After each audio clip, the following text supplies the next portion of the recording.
This is Julian, and I'm here in Copenhagen, and what I want to introduce you to in this video here is my weekly book club. Okay, now what does that mean? Basically, every Monday, I'm going to be giving you a book to read, and every following Monday, I'm going to be posting a video recapping some of my favorite parts of the book, what I thought of it, and what to really take out of it from my own perspective. Okay, so I actually started this 1 week ago, so in this video here, we're gonna crack into the first book.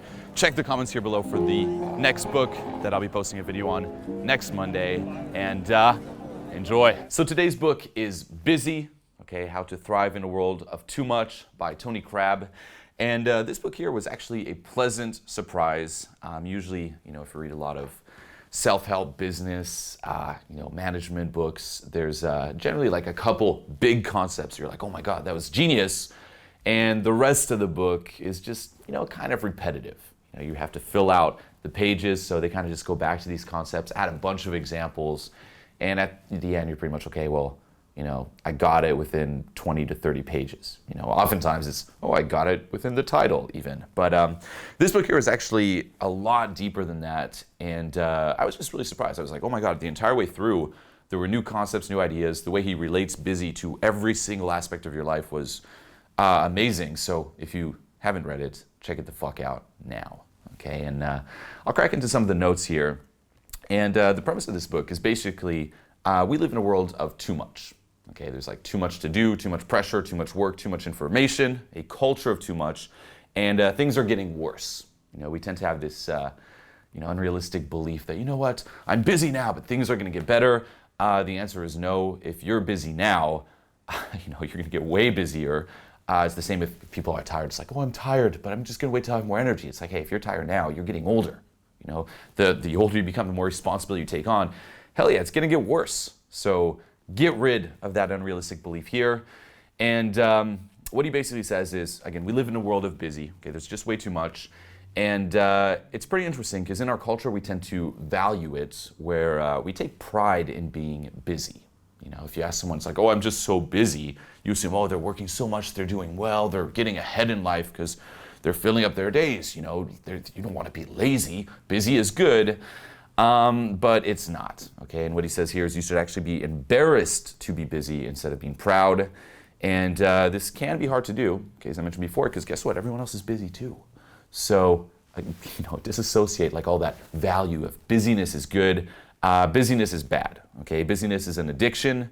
It's basically you going about your life and just getting all these different, dopamine hits, just like, oh my God, social media, I'm gonna do this, all these different tasks that just like keep you on adrenaline. And your body and brain basically aren't designed, okay? It's not natural to just always be on like that, to always be busy with zero downtime, okay? And this is something he says as well, where we live in a world of no downtime. Back in the day, before the internet, before social media, there was a lot of downtime. A lot of, moments throughout the day where you just did nothing and you could disconnect from it all, turn off, recuperate, so on and so forth. But nowadays, not really. You're always on the go. Even when you get home, you're on the go. Okay, so you're not designed to always be on. And people do so much, okay? There's on the next thing, it's just overwhelming. And even if you're watching this video, you probably feel pretty overwhelmed in your life too. You have all your dreams, your goals, all these things you want to accomplish, like all these different pursuits. And most likely one of your big excuses is, I'm just too fucking busy.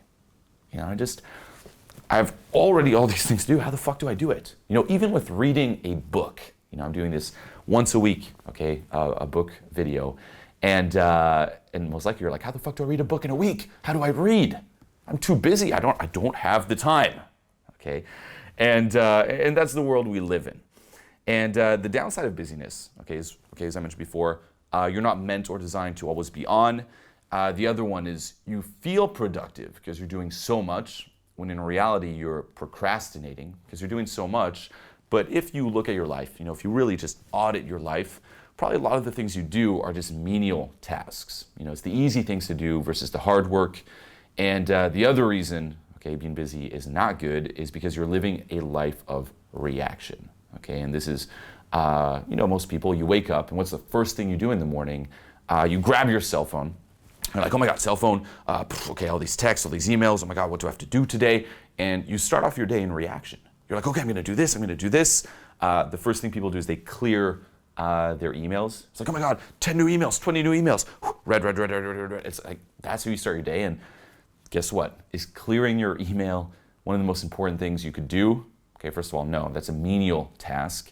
And you have zero control over your life pretty much. It's like those goals, those pursuits where you want to accomplish, you can't really get there because you're reacting. Okay, you're living a life of reaction instead of being proactive about things. And you can't be 100% externally driven, okay, by all these different sources or influences. And this here is what gets you stressed, and things will just go down because there's going to be more and more things to react to. Okay, now what I love about this book here, and we'll crack into the cure or solution to busyness, is he doesn't suggest getting better at organizing your days or making to-do lists. This is what you would assume. It's like, okay, you're busy, you're not getting everything done. You need a lot more structure. You need to make this nice to-do list for you to just fit all your tasks, all your assignments, everything, so you can just do it all and it's very organized. And what he says is, fuck that, okay? He says, like, fuck organizing, okay? It's not about that. It's not about gaining control over it all. It's about accepting that you will never, ever be in control again. And I love this. I was like, even when I was like, what? Whoa. It's like, you will never be in control again, and that is okay. Accept it, because guess what? You're in a world of too much. There's way, way, way too much, and it's unrealistic to try to control it all. It's just gonna, increase even more and more stress. And let's just say you organize your days really fucking well, and let's just say you free up some time. You free up an hour or two. What are you gonna do? You're gonna fill that with more busy. You're gonna add more tasks, and it's just gonna be never fucking ending until you drown in busyness again. Okay, so guess what? Your life feels like you're out of control? Good.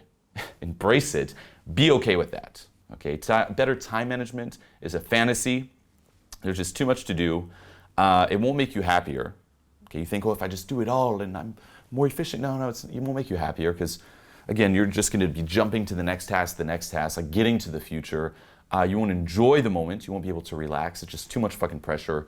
And it won't make you more effective either. Okay, and the key here is you need to learn to make the tough decisions versus how to learn to do everything. Okay, and this is the same with time management tools. Sure, they're great. If you have like an iPhone app, it's like another one like people jump to. It's like, oh my God, I'm so busy. What's a good app for this? What's a good productive app?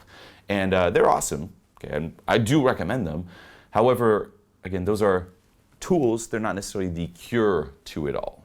Okay, and on the technical side here, if you want a few tips before we dive deeper, he recommends, on one hand, turning off your notifier, be it on your cell phone, on your email, on Facebook, on any social media platform, because in terms of, and we'll discuss this, like managing your attention, that's what keeps you distracted and busy.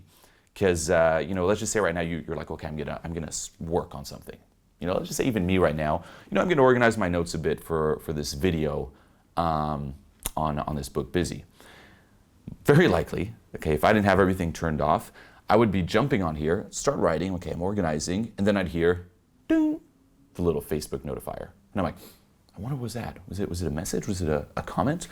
Switch to Facebook. Oh, okay, just quickly read it, back to work. Then email pops up. Oh, let me check the email right fast. Oh, okay, back to work. Oh, let me check this email. Now I'm thinking about this. And it keeps you just scattered. Okay, the same thing. Oh, text message. Oh my God. You know what? Let me turn on the television here in the background. And you're just like all over the place, like scattered attention. And realize too that every time you switch activities, your brain needs time to rewire. You lose that deep focus. If you're writing something very serious and you're just like fully engaged, the notifier pops up. Even if you jump to Facebook for a few seconds, it just takes you out of it. And when you get back to this, it'll take you a few minutes or so to just really get back in, if not more. And you're constantly doing this and just wasting time. And something that could have been done in a short period of time just gets dragged out, the quality suffers, and you just feel horrible when doing it because you don't tap into that deep engagement. Okay, so your notifier, turn it off. You can select, precise times when to check it. A lot of the things you think are urgent Like, oh, what if I miss an important text or an important email? I mean, there are some, maybe, yeah, and you can find a way around that. Again, check every once in a while. Maybe you can let one through, but a lot of them are just not. Like, is it really that bad if you don't check your phone for an hour? Is it the end of the world? Not really. We just tend to overblow that in our minds. Okay, so notifier off. Another interesting one here is kill a meeting. Okay, and this applies to if if you're running a business, it's like you have all these meetings, and a lot of those are just really waste of times. It's like they're set up, so you just accept them. Like, oh, it's just default, but you just go there, and sometimes you just don't need the fucking meeting. Sometimes just an hour wasted. Okay, and try just killing one. See what happens. Like, nuke a meeting 1 week. Will your life change? The same as the email. Don't check your email for an hour. Is it the end of the world? No. And it just gets you thinking about all the things you do. And it's like, are they really that important? Or are these just menial tasks or distractions? Just me filling my life up with bullshit. Okay. Another one is think of the time and double it. So what does that mean? We always make wrong assessments on how long something is going to take to get done. It's like, oh, I can do this in 30 minutes. Okay, if you think it's 30 minutes, schedule 1 hour. Because otherwise you're just gonna, again, overpack your schedule that way. Another one here is switch off. Okay, we talked about this before. You need downtime versus the constant social media buzz or buzz of busyness. And I do this every single day. I actually start my day off like this, where for like 30 minutes, I just disconnect from it all. Okay, and I'll actually link this to the next one where he says switch off, but also clear your head. Okay, you have thoughts, worries, ideas, just find a way to release it, and that could be writing it down. Okay, like as soon as you write something down, and I do this too all the time, I have like notes on my phone. If I have an idea, I just write it down because it just frees up that space, okay? It frees up the mental RAM. But do this also with energy and emotions. So every morning, I wake up for the first 30 minutes, I do what I call an energy cleanse, where there's no technology. I don't even check my phone yet. Okay, I don't want to start and just live a life of reaction. I wake up and I'm like, whew, and it's this form of guided meditation where it's, you meditate, but you're also breathing, visualization, focus, intention, and just releasing all this energy, coming back to ground zero, okay, and then engaging in different activities in a very proactive way. And I'll even do this throughout the day.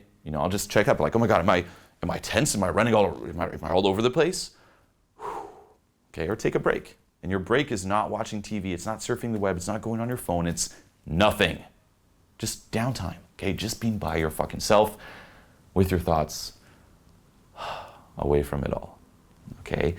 And lastly here he says, just fucking smile. Don't take it so fucking seriously. As we talked about before, we tend to overblow things. Just have fun, okay? Don't be like, oh my God, I need to do it all. It's so much pressure. Just laugh at it. You're busy, chaotic, laugh, okay? And the real solution here, going deeper, is you need to, 1, let go of control. 2, make tough choices, okay? Learn to make tough choices. And lastly, stop managing time and start managing attention, okay? It's being able to move from surface layer attention, again, being scattered all over the place, notification, to deep attention, okay? And this is interesting too, because the opposite of busy is not relaxation, it's sustained focus, okay? Like, again, that deep fucking attention, deep thinking versus scattered. So let's start with letting go of control, okay? And what you have to realize here is it's not your fault. Okay, that's what he says. It's not your fucking fault being out of control, not being on top of things. We tend to blame ourselves. If right now your life's just chaotic and you're just, oh my God, there's just so much. Oh, I'm horrible. I suck. It's like I should be more efficient, but I'm not. There's simply too much. That's fine. Okay, like we tend to hide vulnerability with displays of perfection. It's like I must be the best. I must be the best. Relax. Okay, start accepting. Accept yourself. It's totally fine. This is not your fault. This is the world that we live in. Okay, look around you. Things are getting more like hectic, busier. Everyone has their lives out of control. And that's another one too. We tend to place everyone on pedestals. I have my life out of fucking control. Like here I am. I'm in Copenhagen right now, traveling. I'm recording this. Then I have to bounce out, give this 2-hour speech, go out all night, like work with different clients, take the train tomorrow. It's like I'm all over the place. I'm just winging this fucking video. Like literally fucking winging it. I'm like, oh hey, what is And that's fine. Okay, I don't have to be perfect, and it's unrealistic. If you're attached to this idea of perfection, if that's the criterion by which you judge yourself by, you're always going to feel bad. You're always going to hate yourself. Okay, so it's okay. It sounds so simple, but it's okay. And once you realize that, it's just like, oh, it's okay. Yeah, just get used to being a little bit sloppy. That's human. Okay, fuck perfection. Get used to being sloppy. Get used to having like more unopened emails. That's another one too. It's like people just can't stand it. You know, it's like, I need to clear the emails. It's like, no, it's fine. It's fine, okay? Leave your phone at home every once in a while. It's fine. You don't have to always have it with you, okay? Basically, you can't do it all and you shouldn't, okay? Let go of control. The next one is make tough choices. And I like this because basically, right now we're just very scarce, okay? This is just the way we are as human beings. We're just very scarce. Why? Because if you go back, way back in the day, say with cavemen and cavewomen, there was a scarcity of resources. You know, if like suddenly you stumbled on some food, you're like, oh my God, it's very scarce because when the fuck's the next time we're gonna stumble on some food?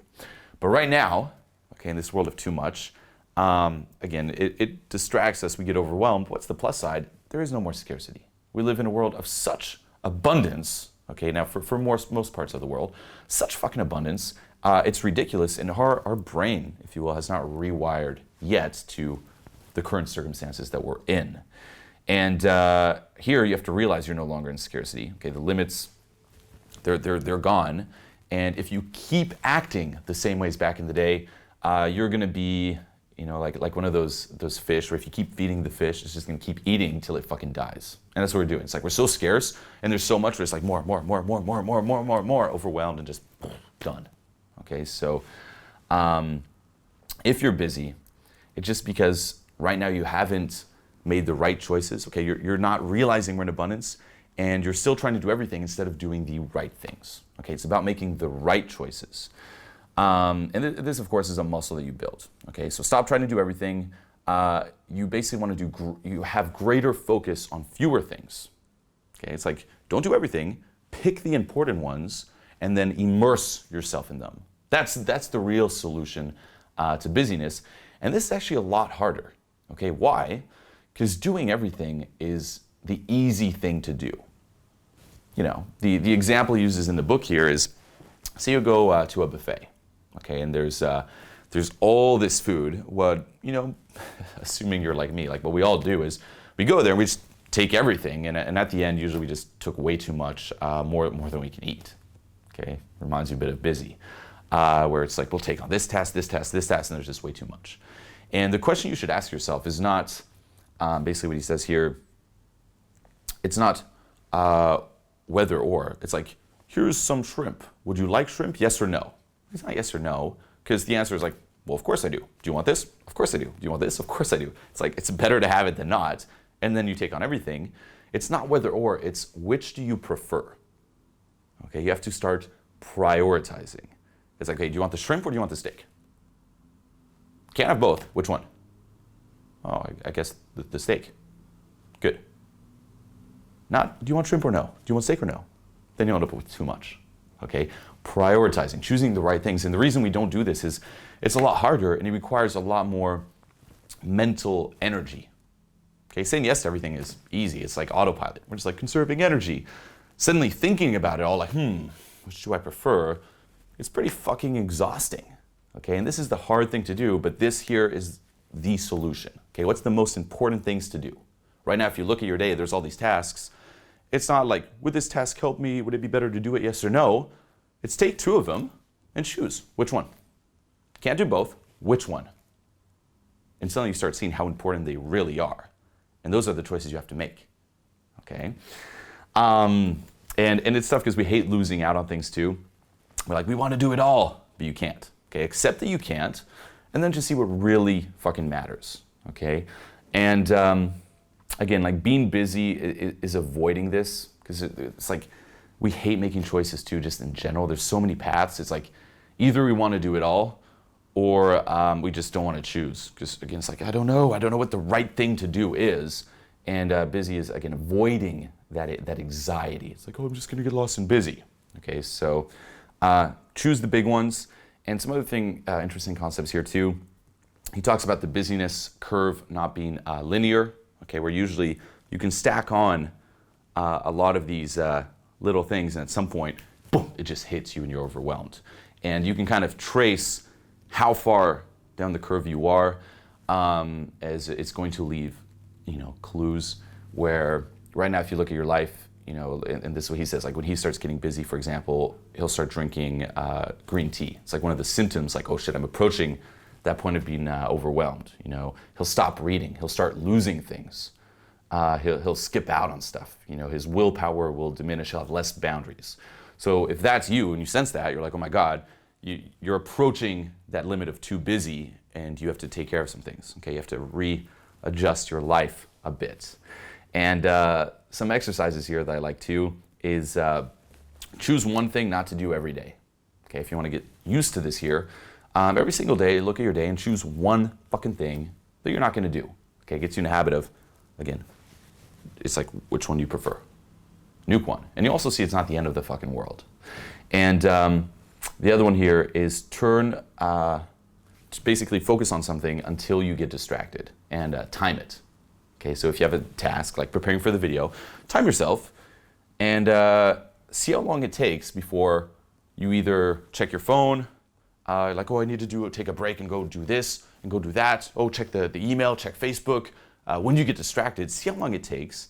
And to build that muscle, just try to beat it every time, and then you start building momentum as well. And the third one is manage your attention. Okay, don't manage your time, manage your attention, and start, okay, as we mentioned many times before, cultivating that power of deep focus. And here he talks about big chunking things, where instead of having all these small little tasks, it's like just have big chunks throughout your day where you're fully immersed. Okay, you can't be switching all the time. Get rid of all the distractions, television on while working, email notifier, chat online, placing phone on even the table next to you. It's like, make things easy on yourself too. Because that'll help a lot, where it's not so much about resisting the phone being next to your computer. Like, I'm working, but the phone's there. I'm working, someone text. It's about just getting the phone the fuck away from there. It's like if the phone's not even nearby, you don't even have to worry, or again, spend that mental energy on resisting the urge. Okay? Choose specific times throughout the day when you're going to be working, and specific times when you're going to be, again, time like downtime, and specific times too where you're going to be checking your email, doing the menial tasks, even whining, complaining, procrastinating, and schedule those times in. Okay? And limit those times where it's like, if you're going to check your emails, say you're like, you know what, here for the next 15 minutes, I'm going to check my emails. At 15 minutes, you're done. Okay, and one thing he says here too, he calls this the 2-minute rule. If an email, for example, takes less than 2 minutes to quickly respond to, do it. Just get rid of it, get that done, get that shipped, so it's not in the back of your mind throughout the day. Okay, a lot of it just like clear your mind and allow deep focus and attention. Okay. And what he says here too is your brain works best in pulses of activity versus continuous partial attention. Okay, pulses of activity, meaning, for example, for 52 minutes you're focusing, for 17 minutes you're away from your desk, so on and so forth. Okay, and schedule that recovery time no matter what. Okay, the downtime, because you'd think, oh, I'm just wasting time doing nothing, but no, you're recovering. Okay, expansion, contraction, expansion, contraction. That's how your day should be. That's how your fucking life should be. And do whatever you can to fuel that deep attention. Okay, for example, drink a lot of water, eat healthy. Okay, get some movement in. Okay, get out of your head into your body. Get on your break for 17 minutes. On one hand, you could decompress. On the other, you could just fucking move. Turn on some music. Okay, loosen the fuck up. Change, your emotional tone. Or you could just even nap. It's like do a little power nap. Okay, just anything. Just don't think about the work.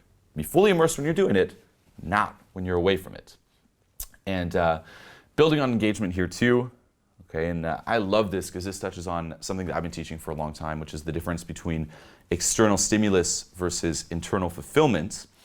Is what you have to realize here, and I love that he touched on this, is the only way to truly achieve happiness, okay, long-lasting happiness, is by putting your values first versus, filling a little void you have inside you with endless tasks and stimulus. Okay, it's our desire for more. It's like more of this, more of that, more of that. It's like we always want more that neglects what really matters.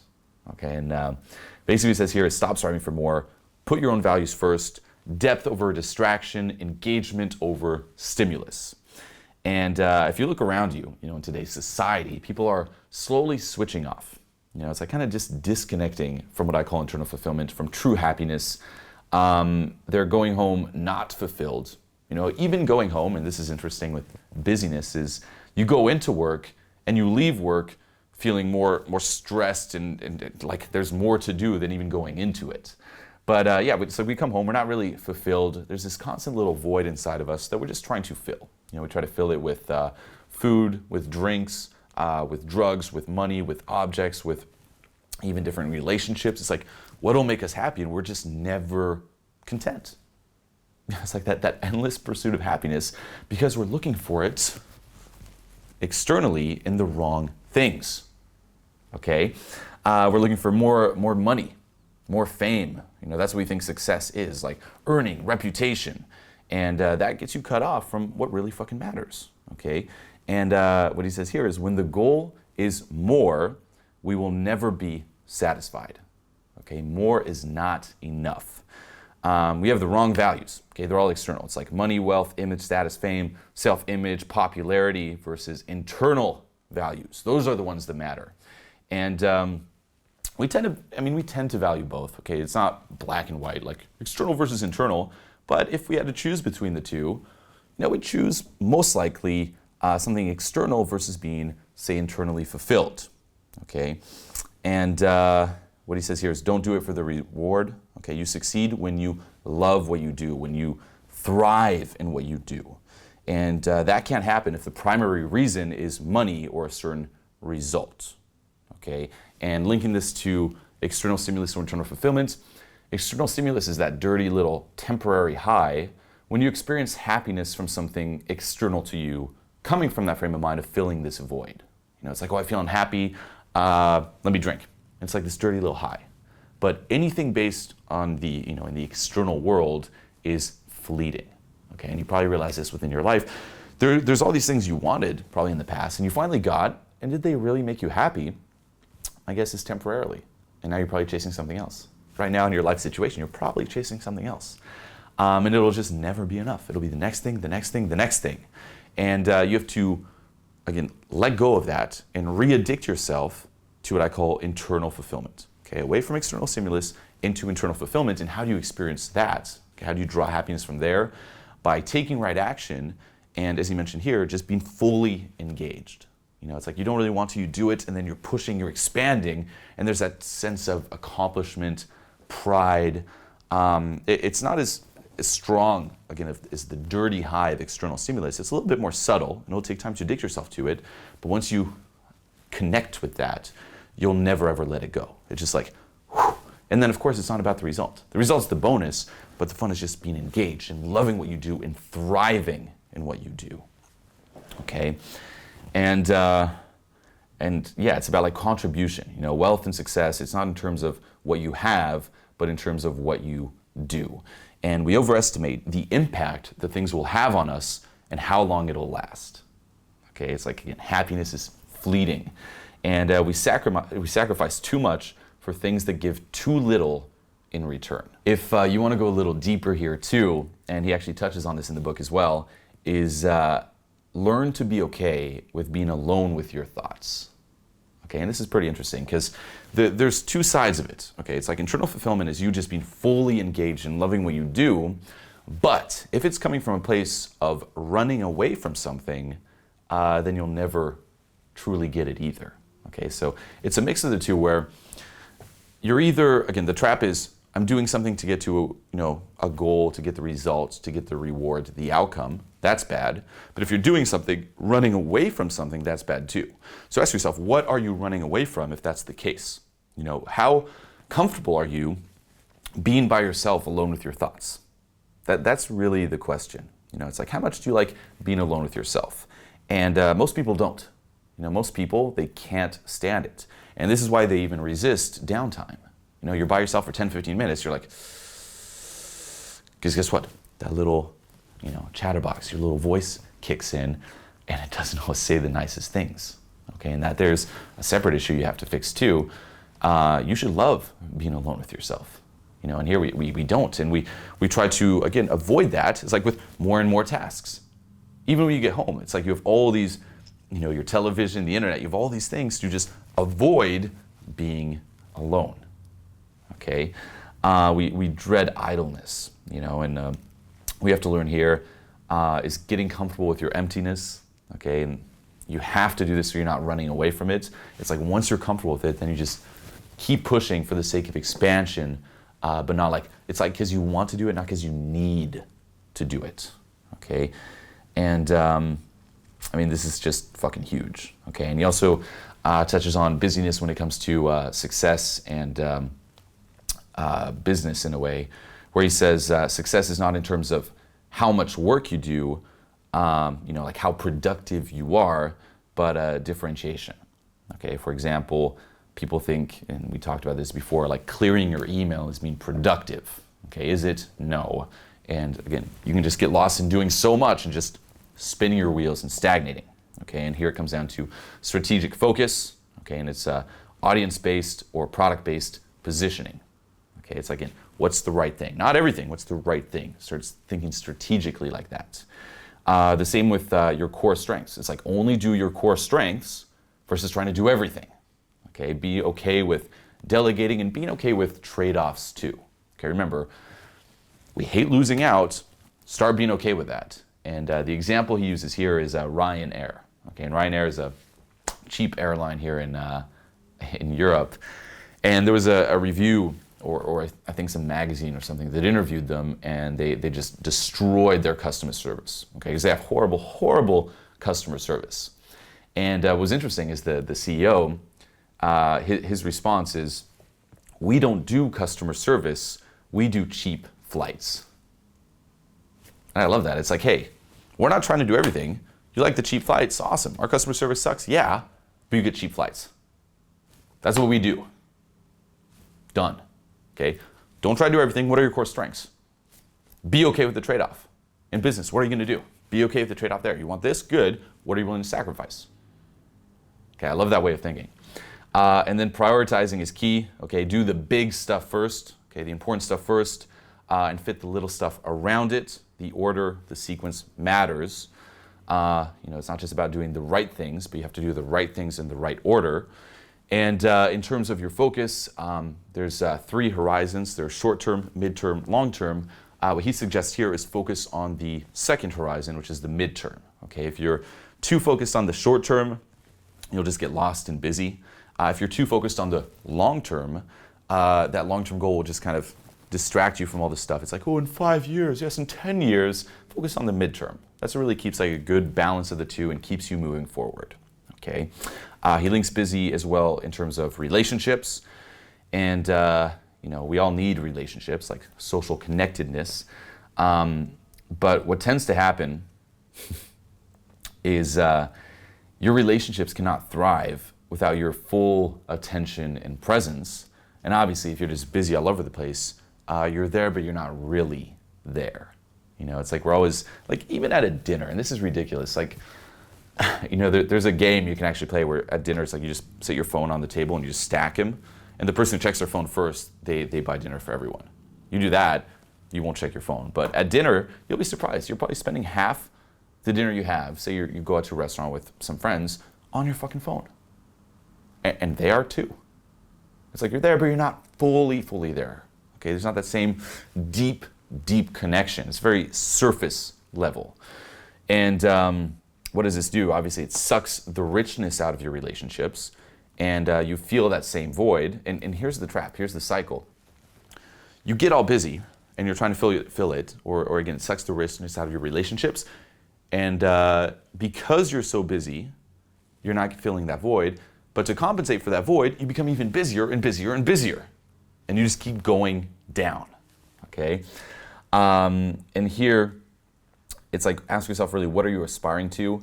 Is it affinity or deep intimacy in your relationships? Or is it popularity? Okay, and the answer should not be popularity. You need to shift your attention to those special people, okay, like your close relationships that really matter. Here he says, ideally the number is around 15, and those are your central relationships, and shift the energy away from just getting everyone to like you. Okay, it's not all a million surface layer relationships, it's a few that just go deep, okay? Depth, not width, and once again, be together. Okay, relationships are a mix of two things, doing things together, but also being together. And what we tend to do in this day and age is we just eliminate the being. Okay, we're just doing things, but we're not really both there. And a few last things here moving forward. He recommends reading The Power of Habit. Okay, awesome book. Another book to read as well is The One Thing by Gary Keller. And that talks about, again, picking that important thing versus doing everything. And yeah, I mean, what he suggests here is just try changing one thing at first. You know, right now, if you're all over the place, don't get overwhelmed by doing even more. It's like, just change one thing, okay? Maybe delete something out of your list. Change something, like what's the big thing I should focus on? And again, start building momentum. Change one thing, then change the next, so on and so forth. Okay, that's really how you do it. And in terms of some strategies to support your motivation, okay, because there's the motivation, but still be smart about it. Here, make your goals clear as fucking possible. For example, I want to be rich. I want to make a lot of money. Okay, how much? Remember, vagueness or thinking too long-term, for example, it's like that vagueness kills motivation and realistic progress. It's like, how much money? I want to make $1 million. It's like, how much money exactly? How are you going to do that exactly? Okay. I'm gonna eat healthier. Okay, how exactly are you gonna eat healthier? Oh, just healthy food. What? Okay, clear goals. Keep it really small at first, okay, and build momentum. Don't set your sights too high. Plan and identify your next step.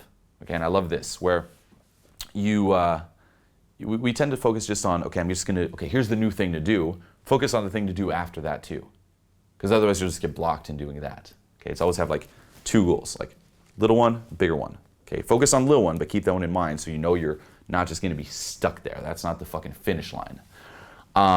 Use social influence. Use friends to pressure you. If you are going to check your emails as well, say during X amount of minutes a day, tell your friends so they know. Okay, so they don't get pissed off. Like, why are you not answering my texts or emails? It's like, oh, hey, listen, I'm scheduling things now. I'm doing things differently, so they expect it. But use them to pressure you, live up to their expectations. Like, hey, make sure I do this. You can even give them like $100. It's like, hey, if you see me do this thing, you can keep it. Okay, anything to keep you on track. Reward good behavior. Okay, give yourself, again, rewards. This one here, he calls it slipstream habits, where it's much easier to build healthy new habits on the back of old ones. And this is why it's important and why I actually do that energy cleanse, disconnect in the beginning of the day, because once I do one, it's a lot easier to do another habit. If you start the day and you fuck up, you live in reaction, it's very easy to tell yourself, well, I already fucked up. It's a lot harder because you already fucked up. So start immediately, and that kind of sets the context for the rest of the day, which sets the context for the rest of the week, which sets the context for the rest of the month. Okay? And here lastly too, in terms of deep change, and love this, there's two types of problems. There's adaptive problems and technical problems. Technical problems are things you can just solve with a few tips and tricks. You're like, how do I do it? Oh, I do it like that. Awesome. But a lot of our problems are adaptive problems. Okay, and those go beyond just techniques, which we're all seeking out. It's like, well, what's the technique to busyness? What's the technique to fix this? It's like, no, you can't fix that with any technique. You need to fix who you are. You need to make a deep change, not these little surface changes here, okay? Not all your problems can be fixed with technical solutions. So this here, okay, those are the big points I got out of this book. Absolutely fucking love it. Check it the fuck out, and check the comments here below for next week's book. And as always, until next time. And I guess I just add a little last segment here and wrap with this in terms of how to go about reading these books, because most likely you hear read a book a week, you know, it sounds pretty intense. The way that I personally like to do it, okay, I have a few ways. I'll either read a physical book, and you know, if it's like one of those books where there's one idea filled in with, you know, a bunch of repetition of that idea, then I'll just kind of skim through it. If it's like one of those classics, then I'll actually just go really, really in depth. Okay, and you'll have to learn how to either speed read or read, again, in depth. But the way that I really like to do it now, and this is how I do it for these videos here, is I audiobook it. Okay, get an audiobook and listen to it on, you know, twice the speed. And this is really what I do. I just plug in the audiobook, I have my phone out, my computer out, and as I listen, I just fucking take notes. Just do that. Okay, you do that, then you have your notes you can keep for, you know, whenever. You can always go back to them. What I'm pretty much doing in these videos is I listen to the audiobook, take notes, and then share the notes with you. I mean, my favorite parts of the fucking book, what I liked, the lessons, what I learned. And it doesn't take that long. You know, it depends on the book. Some are a few hours, some are 10 hours, some are 15 hours. But guess what? Twice the speed, you cut that pretty fucking fast. And although it sounds overwhelming, I'm pretty sure you can free up, you know, 7 to 13 hours a fucking week. Okay, just do, again, double speed. So get on that. That's how I do it. I recommend doing that here too, and use this too to hold yourself accountable. It's like 7 days, bang, the video comes out. You have to finish the book before next Monday, okay? Even me, putting these videos out holds me accountable, because now I have to fucking do it too. Because, again, no one's perfect. I'll slack off sometimes, like, oh, I'll take a little longer to read this book. Now, not really, because I need to put out a video fucking publicly every Monday, okay? So let's hold each other accountable, and yeah, tune in next Monday for the next video.